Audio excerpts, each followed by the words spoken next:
तर नारायण राणेंनी फुकटच्या धमक्या देऊ नये असं जरांगे पाटील म्हणतायत। राणेंवर कधी बोलत नाही, बोलायला लागलो तर माघार घेणार नाही असं मनोज जरांगेंनी म्हटलंय। निलेश राणेंनी नारायण राणेंना समजावून सांगावं असंही जरांगे म्हणाले। तर जरांगेंनी फडणवीसांवर बोलू नये, जरांगे बोलले तर आम्ही देखील बोलणारच असं नारायण राणे काल म्हणाले होते। हे वातावरण बिघडलंय, सलोखा बिघडलाय, जाती जातीमध्ये तेढ निर्माण झालाय आणि काही सरकारला आव्हानं देत आहेत। जरांगेने आमच्या नेत्यांबद्दल बोलू नये, देवेंद्र फडणवीस यांच्यावर बोलू नये।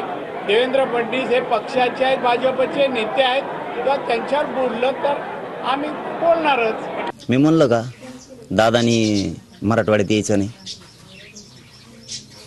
ते मला बघून घेणार म्हणजे ही कोणची धमकी आहे?